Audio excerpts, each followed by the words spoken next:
오늘 하나님의 말씀 야고보서 보도록 하겠습니다. 야고보서 2장 1절로 7절을 통하여서 복음에는 차별이 없습니다 라는 제목으로 말씀 나누겠습니다. 야고보서 2장 1절로 7절 한 절씩 교독하겠습니다. 제가 1절 먼저 읽겠습니다. 내 형제들아, 영광의 주 곧 우리 주 예수 그리스도에 대한 믿음을 너희가 가졌으니 사람을 차별하여 대하지 말라. 만일 너희 회당에 금 가락지를 끼고 아름다운 옷을 입은 사람이 들어오고 또 남루한 옷을 입은 가난한 사람이 들어올 때 너희가 아름다운 옷을 입은 자를 눈여겨보고 말하되 여기 좋은 자리에 앉으소서 하고 또 가난한 자에게 말하되 너는 거기 서 있든지 내 발등상 아래 앉으라 하면 너희끼리 서로 차별하며 악한 생각으로 판단하는 자가 되는 것이 아니냐. 내 사랑하는 형제들아, 들을지어다. 하나님이 세상에서 가난한 자를 택하사 믿음에 부요하게 하시고 또 자기를 사랑하는 자들에게 약속하신 나라를 상속으로 받게 하지 아니하셨느냐. 너희는 도리어 가난한 자를 업신여겼도다. 부자는 너희를 억압하며 법정으로 끌고 가지 아니하느냐. 함께 읽습니다. 그들은 너희에 대하여 일컫는 바 그 아름다운 이름을 아멘. 오늘부터 이제 야고보서 2장입니다. 여러분들이 1장 내용을 잊으셨을까 하여 1장 결론부만 잠깐 언급하고 2장으로 들어갔으면 좋겠는데요. 1장 마지막 내용에서 우리가 무엇을 나누었는가 하면 참된 경건이 무엇이고 헛된 경건이 무엇인지에 대하여 나눴습니다. 헛된 경건은 자기 자신만을 위하여 하는 종교 활동이에요. 나만 은혜 받고 나만 잘 되고, 반면에 참된 경건은 나만을 위한 종교가 아니라 고아와 과부로 상징되어지는 고난받는 자들에게 관심을 갖고 그들에게 냉정하게 대하지 않고 따뜻하게 대하는 것, 그것이 바로 참된 경건이다라고 말합니다. 복음의 방향성이 이와 똑같지 않습니까? 복음을 누리고 누리게 하라. 나만 잘 되는 것이 아니고 남도 잘 되게 하는 것이 복음의 운동성이라고 한다면 참된 경건은 복음의 방향성의 맥락과 같은 것이죠. 성경에 보면 강도를 만난 자를 누가 도와준다라고 말하고 있습니까? 사마리아인이 도와주거든요. 그 당시에는 종교 지도자 유대인들은 정결법에 근거하여서 강도 만나 죽은 것처럼 보이는 자를 만지질 않았어요. 시체를 만지면 정결법을 위배하는 것이기 때문에 그들은 저 사람을 만져 도와줄 때 나에게 닥칠 피해에 대해서 고민합니다. 늘 나만 생각을 해요. 그러나 유대인들이 그렇게 욕하고 비방하고 율법 없는 자처럼 여기며 개 같은 사마리아인이라고 욕했던 사마리아인은 자기 자신을 먼저 생각한 것이 아니고 내가 아무 일도 하지 않는다면 저 사람에게 어떤 일이 일어날까를 고민한 거죠. 남을 잘 되게 하는 겁니다. 예수님의 평가는 누가 참된 경건한 자라고 말하고 있는 것입니까? 사마리아인이 오히려 선하다라고 말하고 있는 것이죠. 지금 야고보는 이런 맥락으로 야고보서 2장을 적어 내려갑니다. 2장 1절을 보십시오. 내 형제들아, 영광의 주 곧 우리 주 예수 그리스도에 대한 믿음을 너희가 가졌으니 사람을 차별하여 대하지 말라. 믿음이 있다면 차별해서는 안 된다. 야고보는 사람을 차별하는 이유, 다시 말하면 고아나 가부와 같이 어려움 당한 사람을 무시하고 업신여긴 이유가 믿음이 없기 때문이라고 말하고 있는 거예요. 믿음을 정말 가졌다면 차별할 수 없다. 그러나 너희가 차별하는 것을 보니 믿음이 없는 것 아니냐라고 말하고 있는 것이죠. 우리가 믿음에 대해서 오해하거나 착각하는 것 중에 하나가 뭔가 하면 믿음을 신념이라고 여기는 거예요. 내가 알고 있는 것을 얼마나 내가 주먹쥐고 강하게 신념하고 있는가, 확신하고 있는가, 이거를 믿음이라고 여길 때가 많습니다. 난 목사님의 설교에 동의해. 난 성경에 있는 사실을 많이 알고 거기에 동의해. 고개 끄덕인다고 내가 신념이 된다고 그게 믿음이라고 말할 수는 없는 겁니다. 성경이 말하는 믿음은 자기의 신념과는 전혀 달라요. 믿음은 내 신념의 정도를 가지고 내가 80점 정도니까 80점짜리 믿음이고 내 신념이 지금 100%에 다다랐으니까 100% 믿음이다라고 말하는 게 아니고, 성경이 말하는 믿음은, 성경이 말하는 경건은 반드시 다른 사람의 관계를 통하여 드러나는 것입니다. 내가 내 신앙을 평가하는 것이 아니고 누군가가 저 사람을 보며 믿음 있는 사람이라고 불러주는 거예요. 마치 안디옥 교회를 세웠던 사람들에게 외부의 사람들이 저 사람들이야말로 그리스도를 따르는 그리스도인이라고 칭했던 것처럼요. 안디옥 교회가 내가 그리스도인이라고 말하질 않아요. 세상의 사람들이 저들은 그리스도인이라고 칭해주는 겁니다. 신앙은 관계적이에요. 나와 나와의 관계도 있고 나와 너와의 관계도 있고 나와 하나님의 관계가 있습니다. 관계를 통하여 타자로부터 평가받는 거예요. 그러니까 고르반 신앙이라는 게 왜 잘못된 것이냐 하면 나는 하나님만 잘 섬기면 된다는 거예요. 부모는 공경 안 해도 된다는 거예요. 그렇지 않습니다. 하나님을 예배하는 자는 부모님도 공경해야 돼요. 하나님을 사랑하는 그 사랑으로 배우자를 사랑해야 되고요. 하나님을 존경하는 존경을 가지고 자녀들을 존중해야 합니다. 이 두 가지는 떨어질 수가 없어요. 교회 생활을 잘한다고 해서 믿음이 좋은 것이 아닙니다. 세상에서 어떻게 살아가는가가 곧 신앙의 점수거든요. 그러나 안타깝게도 요즘에도 믿음을 자기 신념이라고 착각하고 다른 사람들에게 자신의 모습이 어떻게 비춰지는지에 대하여 아랑곳하지 않고 개신교라는 신앙의 모습을 띠고 큰 소리를 내고 있는 사람들이 많이 보여지는 것이 아픈 현실입니다. 이게 좀 민감한 얘기가 될지도 모르지만 이제 뭐 선거가 끝났으니까요. 정치적 얘기라고 받아들이지 않으셨으면 좋겠습니다. 개신교에 대한 요 근래 통계조사가 있습니다. 요즘 가장 큰 문제가 되는 게 양분화 아닙니까? 극우적인 신앙, 또 너무 극좌, 진보적인 신앙, 이것 때문에 문제가 지금 되고 있거든요. 통계 자료를 보니까 개신교 신앙 중에 극우적인 신앙을 가진 사람은 13%밖에 안 돼요. 너무 진보적인 성향을 가진 사람은 4%밖에 안 됩니다. 양극에 있는 사람을 다 더해도 18% 남짓이에요. 35%가 중도입니다. 20% 정도는 약간 보수, 약간 진보예요. 그 사람들을 중도라고 우리가 계산을 하면 양극단 20%, 중간지대가 80%예요. 그런데 믿지 않는 세상 사람들은 개신교를 바라볼 때 극우가 몇 프로고 극자가 몇 프로고 중도는 몇 프로고 매우 진보, 조금 진보와 조금 보수는 몇 프로고 그렇게 안 봅니다. 그냥 교회가 극우화됐다고 봐요. 왜? 극우화된 개신교인들의 소리가 크기 때문입니다. 크다고 정답이 아니에요. 목소리가 크다고 옳은 것이 아닙니다. 제가 큰 소리를 내는 사람들을 늘 경계하는 이유는 하나입니다. 그들은 자기 확신과 신념을 가지고 큰 소리를 내면서 다른 사람이 그것을 어떻게 볼지에 대해서 생각하지 않는다. 그것이 어떤 여파를 가져올 것에 대해서 개의치 않는다. 극단의 주장은 늘 나처럼 되라는 거예요. 나와 다른 의견이 있으면 넌 적이라는 얘기입니다. 그럼 성경은 뭐라고 얘기합니까? 예수처럼 되라고 말하죠. 그들의 큰 소리에 복음이 보이질 않아요. 그들의 큰 소리가 복음의 언어가 아니고 복음의 생각이 아니고 복음의 결정이 아닌 것 때문에 제가 경계하는 겁니다. 복음은 남을 잘되게 하는 것인데, 복음은 용서하는 건데, 복음은 긍휼한 마음인데, 그런 게 보이지 않는 믿음을 어떻게 믿음이라고 평가할 수 있겠습니까? 사랑하는 성도 여러분, 믿음은 단지 개인적인 자기 신념에 근거한 게 아니에요. 관계입니다. 다른 사람이 우리를 어떻게 보는가에 대한 타인의 시선을, 그 평가를 우리가 예의주시해서 봐야 돼요. 마태복음 5장 16절 말씀을 보십시오. 우리 같이 한번 읽어보겠습니다. 시작. 이같이 너희 빛이 사람에게 비치게 하여 그들로 너희 착한 행실을 보고 하늘에 계신 너희 아버지께 영광 돌리게 하라. 너희 빛이 있다. 우리 빛의 자녀잖아요. 빛이 보여야죠. 우리 소금이라면서요. 맛이 짜게 나야죠. 선한 행실 없이 자기 신념으로 믿음이 크다 할 수 없다는 얘기입니다. 오늘 야고보서 2장 본문도 마찬가지예요. 나의 말, 나의 행동이 다른 주변의 사람에게 좋은 평가가 되어 하나님께 영광 돌리는 참된 경건으로 나가는 은혜가 있기를 이 야고보서 2장 말씀을 통하여 우리에게 주어지길 주의 이름으로 축원합니다.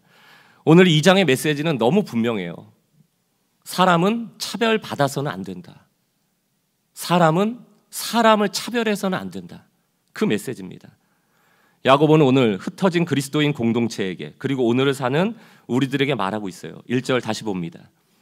내 형제들아, 영광의 주 곧 우리 주 예수 그리스도에 대한 믿음을 너희가 가졌으니 사람을 차별하여 대하지 말라. 차별 안 했으면 좋겠어 라는 권면이 아니고 차별을 금지하는 명령입니다. 하지 말라는 거예요. 게다가 9절로 넘어가 보면 만일 너희가 사람을 차별하여 대하는 것은 하나님이 싫어하는 죄라는 거예요. 율법에 근거하여서도 그것은 범법자라는 얘기입니다. 차별 안 했으면 좋겠어. 권면 좀 할 게가 아니고 하면 안 돼. 죄야 라고 말하고 있는 것이죠. 4절, 너희끼리 서로 차별하여 악한 생각으로 판단하는 자가 되는 것이 아니냐. 그러니까 차별이 어디로부터 나온다고요? 어떤 판단으로부터 나오는데 사람을 차별하는 판단은 악하다는 얘기입니다. 그 판단은 악하다. 제가 자주 강조드립니다만 하나님이 우리를 부르실 때 차별하고 혐오하라고 부르신 게 아니에요. 정죄하라고 부르신 게 아니고 서로 용서하고 서로 용납하고 이해하고 사랑하라고 부르셨습니다. 왜? 우리는 다 불완전하니까. 하나님이 우리를 부르실 때 재판관으로 부르질 않으세요. 우리에게 그 누구에게도 누군가를 정죄할 수 있는 자격을 주시지 않습니다. 왜? 이 중에 누구 어떤 한 사람도 누구보다 더 선하질 않아요. 누구보다 더 공의롭질 않아요. 누구보다 더 완전하질 않습니다. 우린 다 불완전해요. 그렇기 때문에 바이어스, 편향되어 있다고요. 우리는 누구를 바라볼 때나 무엇을 결정할 때 왜곡되어 있습니다. 왜? 내가 중요하기 때문에. 내가 피해보지 않는 쪽, 내가 이득이 되는 쪽을 택하게 되어 있기 때문에 우리의 결정은 늘 공정하지 못할 때가 많아요. 그러므로 판단은 누구에게 맡긴다? 하나님께 맡긴다.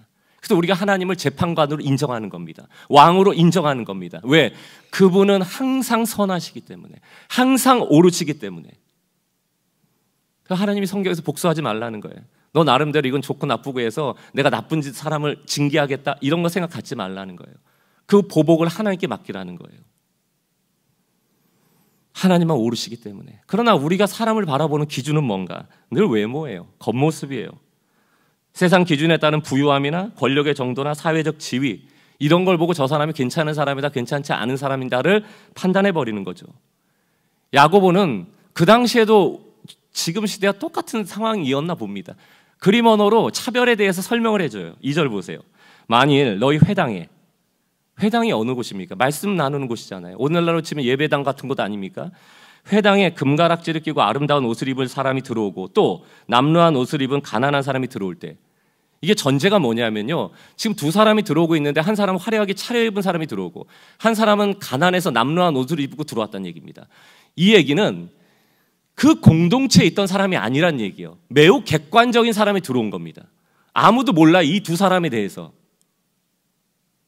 아무도 모르는, 편견이 없는 상황에서 두 사람이 딱 들어왔는데 사람들은 누구를 주목하더라? 3절을 보세요. 너희가 아름다운 옷을 입은 자를 눈여겨보더라. 눈에 들어오는 사람은 그 화려한 옷 입은 사람이 눈에 딱 잡히더란 얘기예요. 그 사람에게 가서 말하되 뭐라고 그래요? 여기 좋은 자리에 앉으소서. 회당 중에서도 여기 앞자리, 여기. 그리고 가난하고 남루한 옷을 입은 사람은 뭐라고 그래요? 서 있어. 앉으란 말도 안 해요. 서 있든지 내 발등상 아래 앉든지 무릎 꿇고 있든지 가장 그 비참한 자리에서. 이 일이 벌어지는 곳이 회당이라니까요. 이 일이 이루어지는 곳이 어쩌면 말씀을 듣는 영적인 장소입니다. 앞자리는 더 은혜 받는 자리고 저 뒷자리는 은혜 못 받는 자리입니까? 이 자리에 차별이 어디 있어요? 우월의 자리와 열등의 자리가 어디 있습니까? 제가 이 설교 준비하면서 혹시 이런 예가 있나고 찾았다가 너무 충격적인 기사를 봤어요. 아니길 바라면서도 찾아보니까 나오는 거 보니까 아닌 건 아닌 것 같아요. 진짜 있었던 일 같아요. 모 교회입니다. 제가 생각할 때 썩 건강한 교회는 아니라고 생각합니다만 무슨 헌신 예배 같은 걸 했나 봐요. 저녁 때. 근데 이제 뭐 중고등부 앉는 자리, 성가대 앉는 자리, 무슨 봉사부서 앉는 자리 여러 자리를 이렇게 구역을 다 나눠놨더라고요. 그 여러 자리 중에 고액 헌금자의 자리가 따로 있습니다.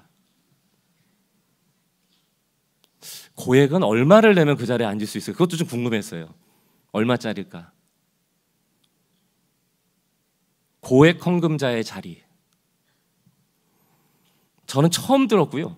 여러분들 중에서 처음 들은 분들이 많을 건데 우리가 자주 듣는 얘기는 있죠. 장로 권사 임직할 때 돈 없어서 못했다 이런 거. 이게 현실교회에서 일어나는 일들이죠. 권사되고 장로돼서 좋은 마음으로 교회에 헌신하는 마음, 무언가 부족한 걸 메우는 마음, 그게 돈으로 해결될 일들이 있으니까 그걸 뭐 나쁘다 할 수 있겠습니까만은 돈을 가지고 장로나 권사의 기준이 된다는 것은 말이 안 되잖아요. 중세시대에도 일부러 헌금을 땡가랑 소리 나도록 제작한 것 아닙니까? 헌금을 하고 들어오나 확인하려고. 땡가랑 소리가 들려질 때 천국까지 들린다는 거예요. 천국문이 열린다는 거예요. 그 얘기는 뭡니까? 다 헌금하고 들어오라는 얘기예요. 면제부, 면벌부가 뭡니까? 중세시대에 팔렸던 캐톨릭은 정확하게 포인트 제도입니다. 100점이어야지 천국 가는 거예요. 근데 내가 99점이잖아요. 그럼 천국 못 가요.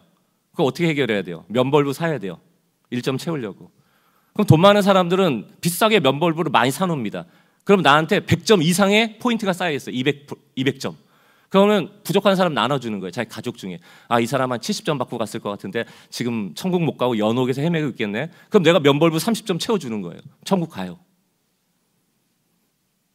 이게 연옥 논리입니다. 이게 면벌부 논리고. 여러분들이 유럽 여행 가셔가지고 그 화려하고 그 규모가 웅장한 성당들 많이 가보셨잖아요. 다 이 돈으로 지은 겁니다. 그곳에 지금 하나님의 영광이 여전히 계시나요? 예배 드리고 있습니까? 다 사진 찍고 오죠. 교회 안에 큰 문제가 났다 하면 돈 문제 아닙니까? 남용하고 횡령하고 많이 경험하셨을 겁니다. 그러나 우리 간과하는 게 있어요. 돈의 문제는 횡령이나 남용에만 있는 게 아닙니다. 성도들의 돈의 많고 적음에 따라서 차별하는 문제, 등급을 매기는 문제, 그게 어쩌면 훨씬 더 큰 문제예요. 야고보는 오늘 본문에서 돈이 기준이 되어 사람을 등급화하고 악한 의도와 마음을 가지고 판단했던 그것을 죄라고 말하고 있는 겁니다. 경고하고 있는 겁니다. 언제가 문신한 청년에 대한 이야기 드렸잖아요. 홍대에서 목회하던 목사님이 얘기해 주시더라고요. 청년들이 많이 모이는 교회인데 장년들은 많지 않아요. 근데 어떤 장년이 그 교회에 등록하고 계셨는데 찬양팀 하는 청년이거든요. 청년이 이 손에 문신한 거예요. 손목 부분에. 그것 때문에 계속 신경이 쓰여서 그 담임 목사님한테 가가지고 아, 목사님 저 문신한 청년은 저 좀 아니지 않아요? 뭐라 했다는 거예요.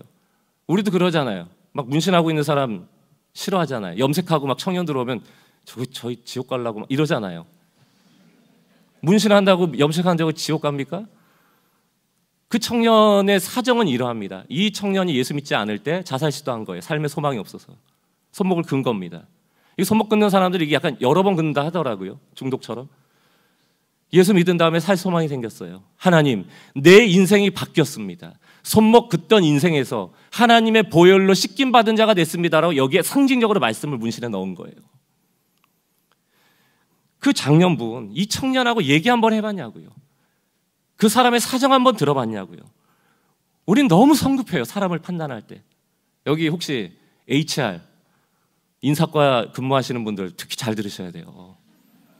나는 사람 척 보면 알아. 말 한마디 해보면 알아. 천길 물속으로 알아도 사람 속은 몰라요. 어떻게 우리가 그 사람을 다 압니까? 문신했다고, 염색했다고, 담배 핀다고, 술 마신다고. 그 사람이 하나님 사랑에서 벗어난 사람이라고 감히 우리가 말할 수 있습니까? 신앙적으로 차별할 수 있습니까? 그 마음이야말로 악하다라는 얘기를 하고 있는 거예요.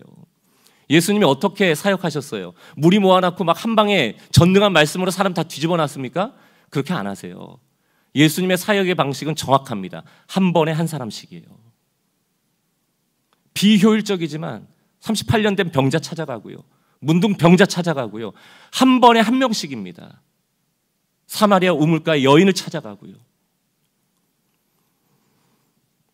여러분, 좀 더 민감한 사항도 한번 다뤄볼까요? 제가 고민 많이 했습니다. 저한테 가끔 문의가 와요. 목사님네 교회 혹시 등록하고 싶은데 질문이 있습니다. 목사님은 파란색이에요, 빨간색이에요? 이거 물어보고요. 두 번째, 목사님 동성애에 대해서 어떻게 생각하세요? 이거 물어봅니다. 교회를 찾는 기준이 정치적 이념이 무엇인가? 여기에는 반공 논리와 반동성애 논리가 있는가? 이 두 가지라면 얼마나 건조하고 무서운 곳입니까? 교회를 판단하는 기준은 복음이 있는가? 예수의 피가 그곳에 있는가? 그 안에 용서와 사랑이 있는가지 정치적 이념과 동성애라는 이슈의 찬반의 논리에 따라서 교회를 결정하는 게 말이 되냐고요. 제가 분명히 말씀드릴게요. 전 동성애에 대한 입장은 분명합니다. 제가 다른 얘기할까 봐 설교에 그대로 쓴 대로 읽겠습니다. 제가 드릴 수 있는 분명한 대답은 두 가지입니다. 첫 번째, 동성애는 하나님의 남녀 창조 원리에 반하며 성적인 문란을 일으킬 위험이 있기에 너무나도 자명한 죄입니다. 마찬가지로 이성애자 중 하나님이 제정하신 결혼의 원리에 반하며 성적인 문란을 목적으로 성을 도구화 삼는 건 역시 죄입니다.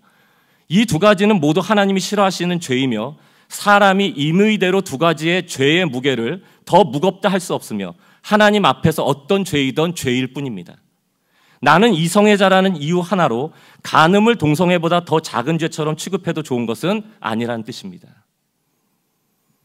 또 한 가지는 그렇게 간음이라는 죄를 지은 이성애자일지라도 예수를 그리스도로 영접하는 믿음으로만 천국 가는 은혜를 받듯 동성애자도 천국 갈 수 있는 유일한 길은 오직 예수를 믿고 그 은혜를 얻는 것이라는 점입니다.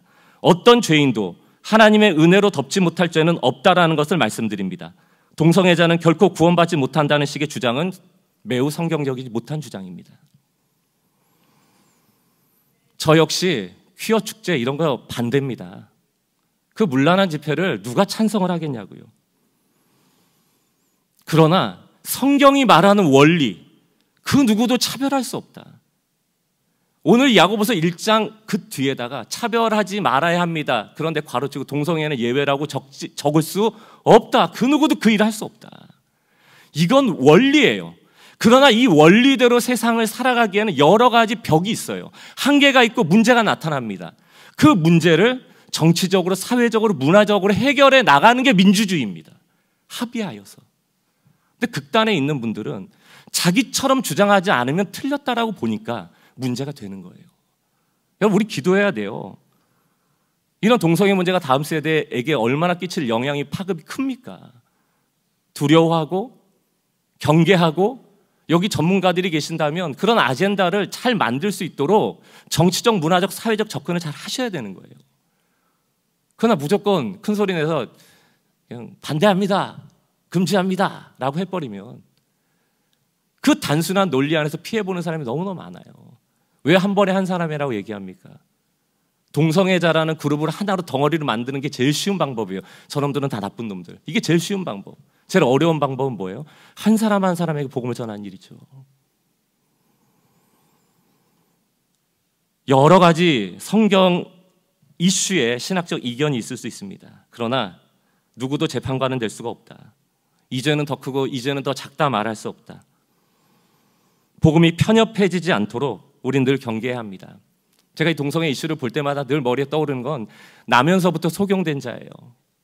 태어나면서 소경이었대요. 처음부터 못 봤대요.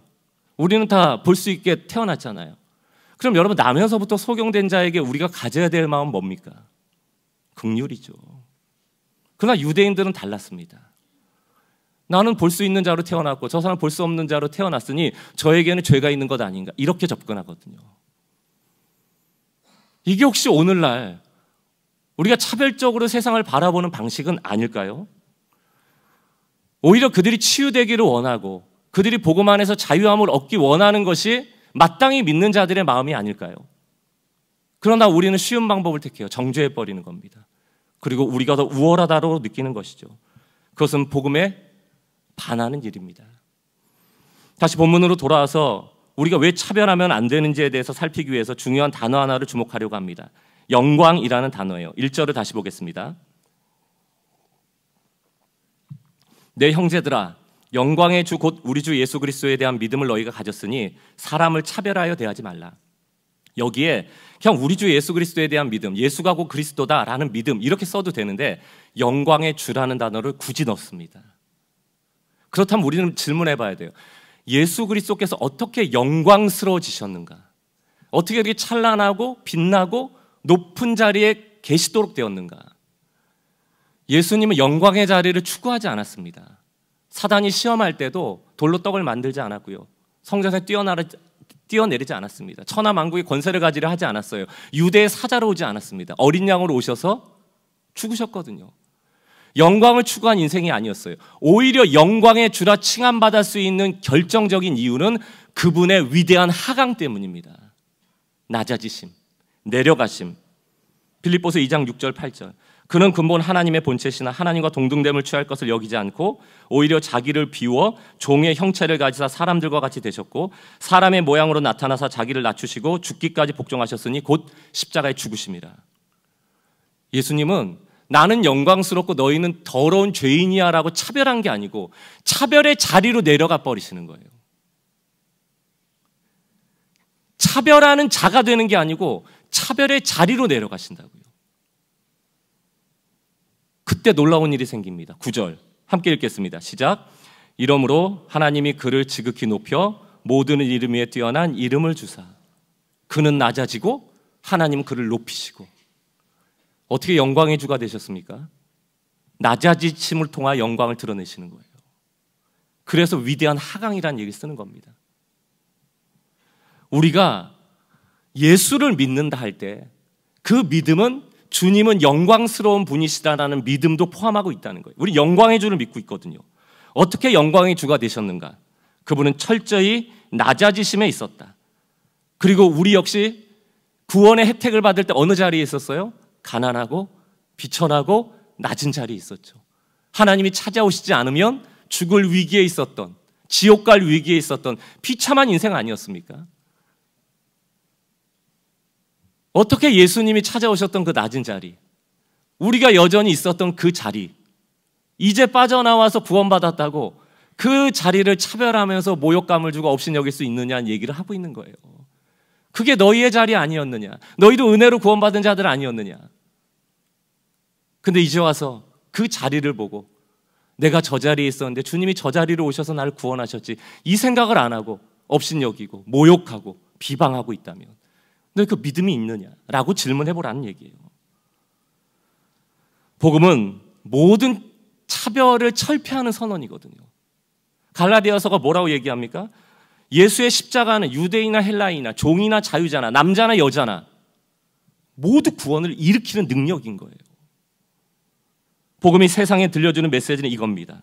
너가 누구든지, 너가 어떤 존재든지, 어떤 상황이든지 하나님은 너를 구원할 수 있다. 너를 자녀 삼으실 수 있다. 이게 복음이 주는 메시지예요. 그러니까 우리가 불신자라고 표현하기 이전에 우리 요즘 이제 미신자라고 얘기를 많이 하자고 하잖아요. 그래서 저는 참 공감이 됩니다. 지금은 믿고 있지 않지만 믿게 될 자들이라고 바라봐야 하는 거예요. 그들에게도 하늘의 해와 하늘의 비가 내려지고 있다는 것을 우리 잊으면 안 됩니다. 하나님이 세상을 이처럼 사랑하사 독생자를 주신 거예요. 하나님이 사랑한 이 세상을 우리가 사랑하는 것이 마땅합니다. 복음의 은혜는 늘 평등해요. 차별이 없습니다. 가진 것으로 교만하지 말고 없는 것으로 위축되지 않는 공동체가 됐으면 좋겠어요.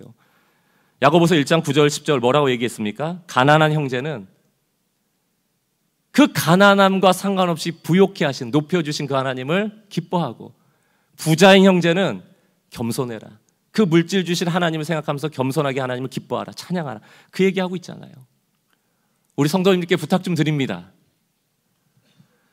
손에 가락지, 금반지, 명품 너무 자랑 안 하셨으면 좋겠습니다. 교회 올 때 좀 소박하고 담백하게 입고 오셔도 좋겠습니다. 가진 것 자랑 많이 안 하셨으면 좋겠고요. 없는 것에 대해서 너무 위축되지 않으셨으면 좋겠습니다. 마음 같아서는 교회 올 때는 유니폼이라도 함께 입고 올까? 목사는 맨날 유니폼 입잖아요. 똑같은 양복 입고 있는데. 무슨 말씀인지 잘 이해하셨으리라고 생각이 됩니다. 5절과 7절 계속해서 좀 보겠습니다. 5절, 내 사랑하는 형제들아 들을지어다. 하나님이 세상에서 가난한 자들을 택하사, 연약한 자들을 택하사, 죄인들을 택하사, 하나님과 원수된 자들을 택하사, 믿음에 부요하게 하시고 또 자기를 사랑하는 자들에게 약속하신 나라를 상속받게 하지 않았느냐. 이 땅에선 부자와 가난한 자가 있을 것 같지만 하나님 입장에서 보면 다 상속받을 자들인 거예요. 다 부자들인 거예요. 근데 우리가 왜 차별하냐는 거예요. 믿음이 없기 때문에. 옆에 계신 분들이 상속자임을 모르기 때문에. 세상의 방식으로 옆에 있는 성도들을 보시면 안 됩니다. 6절 더 보세요. 너희는 도리어 가난한 자를 업신여겨도다 부자는 너희를 억압하며 법정으로 끌고 가지 아니하느냐. 그럼 돈을 많았던 부자는 세상 사람들 가난한 자를 업신여기고 막 떵떵거리고 자랑만 했을 뿐만이 아니고요. 재판할 때 재판관을 매수해서 돈으로 판결을 굽게 했다고요. 그러니까 돈이 자신의 능력이 될 뿐만이 아니고 권력이 되는 거예요. 이게 돈의 위험성입니다. 그러니까 돈이면 다 되는 것처럼 보여지는 거죠. 더 나가서 7절을 보면 매우 중요한 지적을 하나 더 하는데, 그들은, 부자들은 너희에 대하여, 믿는 그리스도인들에 대하여 그 아름다운 이름을 비방하였다는 거예요. 가진 돈을 가지고 사람 없인 여기고 재판도 굳게 만들었을 뿐만이 아니고 우리에게 주어진 이름을 비방하였다. 이 이름은 두 가지로 해석이 가능합니다. 우리의 구원의 이름, 예수 그리스도 이름. 이 아름다운 이름. 또 예수 그리스도를 믿는 믿음으로 우리에게 주어진 이름이 있습니다. 성도, 그리스도인. 이게 아름다운 이름이거든요. 근데 이 부자들은 뭐라고 비아냥됩니까? 그 아름다운 이름이라는 것을 비아냥대는 거예요. 비방하는 거예요. 뭐라고 비방했을 거예요? 아마 이랬을 겁니다.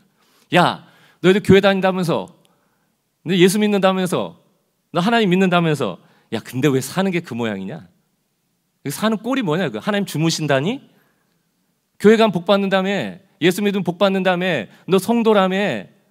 너 그리스도인이라며? 하나님 뭐 하시는 거냐? 나 봐. 너 이렇게 돈 많아. 너 잘 살고 있어. 나 행복해. 너 불행해 보이는데? 이런 메시지예요.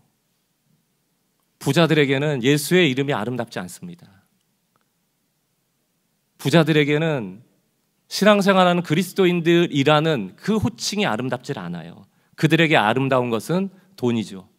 그들에게 아름다운 것은 돈으로 할 수 있는 모든 일, 권력 삼는 일, 정치와 야합하는 일. 돈 없으면 예수고 뭐고 다 필요 없다라고 말하고 있는 겁니다. 이게 흩어진 그리스도인 공동체 안에서 지금 일어나고 있었던 일을 말하고 있는 거예요. 현실 교회도 마찬가지죠.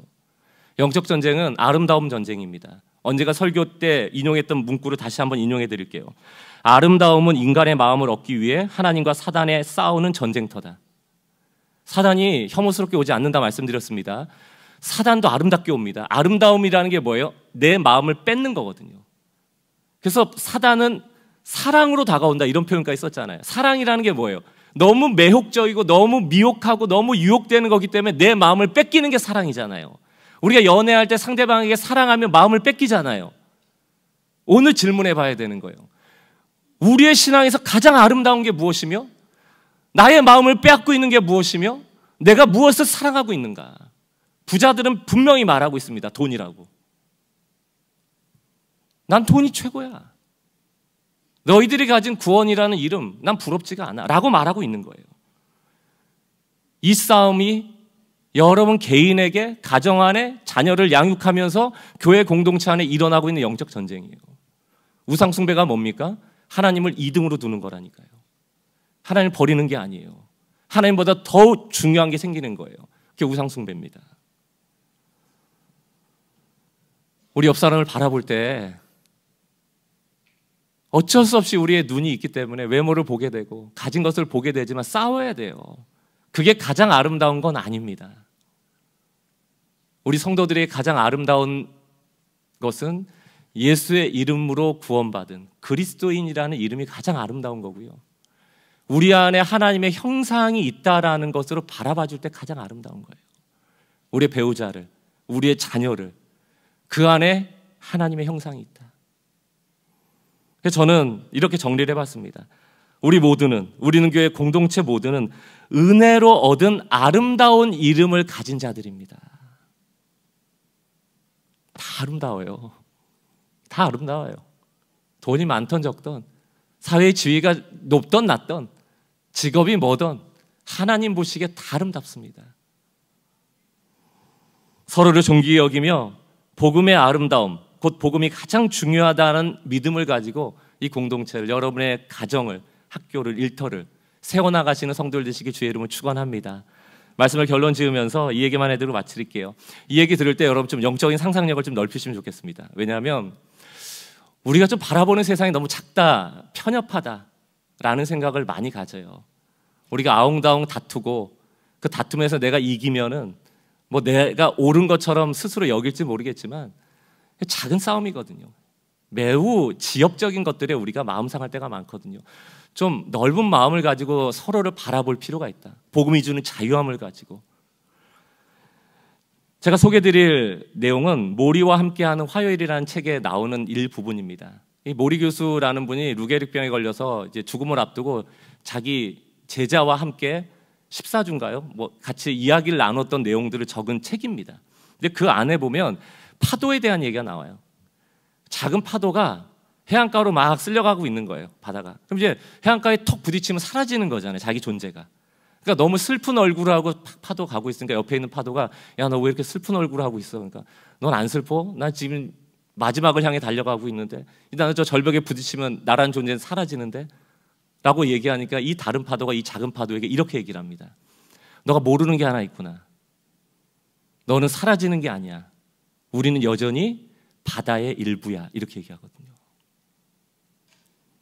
우리가 작은 파도 같은 인생인데요, 그냥 파란 파도 빨간 파도 싸우고 이념에 찬성하는 파도 반대하는 파도, 여기에 무슨 생각하는 파도 저 파도, 바다의 일부라고 하듯 우리 모두가 하나님의 손 아래 있다는 걸 이해해야 돼요. 내 뜻대로 되어지는 게 좋은 게 아니고요, 하나님의 능하신 손 아래에서 이루어지고 있음을 우리가 신뢰하는 게 필요하다고요. 우리 에스더에서 봤잖아요. 여호와의 밤, 부재 중에 계신 하나님의 임재.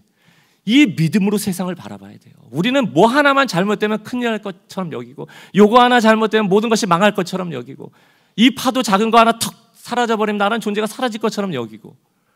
아니에요. 여전히 우리는 하나님의 손 아래 있다. 어떤 상황에서도 하나님의 손이 우리를 놓지 않으신다. 이 믿음을 가지고 나 자신을 바라보고 서로를 바라볼 필요가 있다. 오늘 이 차별이 많고 혐오가 많고 이기적이라 내 뜻대로 모든 것이 돌아가길 바라는 이 세대 가운데 복음이 우리를 살렸던 그 은혜의 복음에 근거하여서 다른 사람을 볼 때 차별하지 말고 업신여기지 말고 늘 존중하고 공경하고 사랑하고 용서하는 공동체 될 수 있기를 주의 이름으로 축원합니다. 우리 같이 한번 찬양하고 기도하겠습니다. 저는 늘 바라는 마음이지만 이 공동체에 누구의 이름도 높아지기보다 우리의 머리 되시고 주인 되신 예수의 이름만 높아지길 원합니다. 그 예수를 따라가는 무리들 되어지길 원합니다. 그 마음을 품고 우리 같이 찬양하고 기도하겠습니다.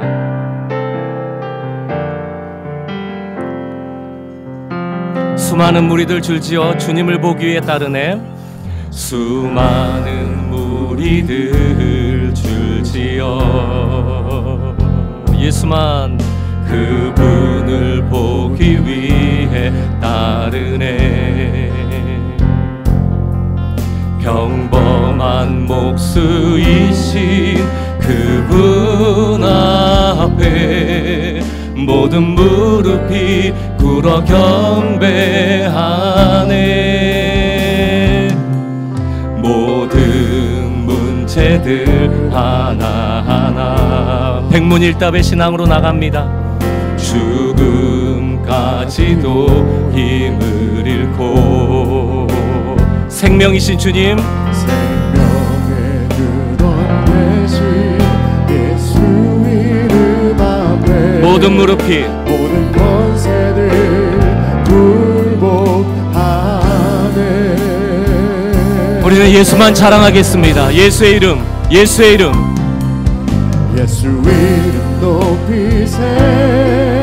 능력의 그 이름 오직 예수, 예수 이름 높이세. 구원의 그 이름 예수 이름을 부르는 자, 예수 이름을 믿는 자, 예수 이름 앞에 나오는 자 복이 있도다. 2절입니다. 나의 계획이 실패해도 괜찮습니다. 나의 계획이 실패하고 나의 소망이 끊어진 것처럼 보여도 나의 소망이 끊어질 때 삶을 주관하시는 예수님, 삶의 주관자 되신 그분 앞에 나의 무릎을 꿇어 나의 무릎을 꿇어 경배하네. 나의 삶을 주께 맡깁니다.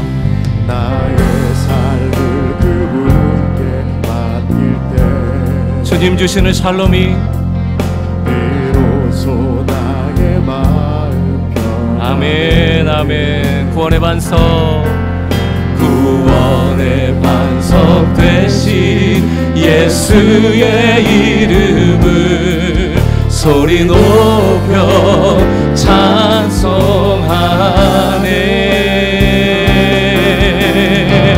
예수님만 우리의 소망 되십니다. 예수 이름, 예수 이름 높이세. 능력의 그 아름다운 이름 예수, 예수 이름 높이세.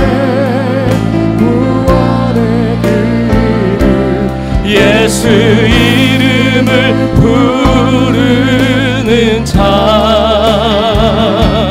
예수 이름을 믿는 자. 예수 이름 앞에 나오면 예수 이름 앞에 누구든지 나오는 자 복이 있도다. 다시 한번 이 교회의 주인 되시며 우리의 삶의 주인 되신 주님을 높여드립니다. 예수 이름 높이세. 아름다운 이름 높이세. 예수 이름 높이세. 아멘. 능력의 그 이름 예수 이름 높이세. 구원의 그 이름 예수 이름을 부르는 자매.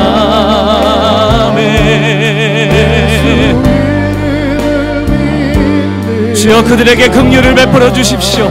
예수 이름 앞에, 예수 이름 앞에 나오는 자 복이 있도다.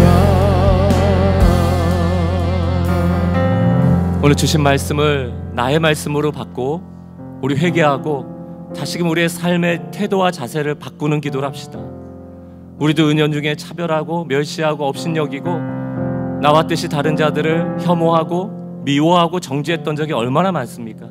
교회 공동체 안에서도 이런 일이 일어날 때가 비일비재했다면, 그 안에 내가 있었다면 이제는 더 이상 그런 모습을 보이지 않고 예수님이 우리에게 주신 은혜를 기억하고 오히려 낮은 자리로 내려가 그들과 공감하고 이해하며 예수께로 인도하는 복음의 전파자가 되기를 원합니다. 오늘 주신 말씀 붙잡고 같이 한번 적용하며 기도하는 시간 같습니다.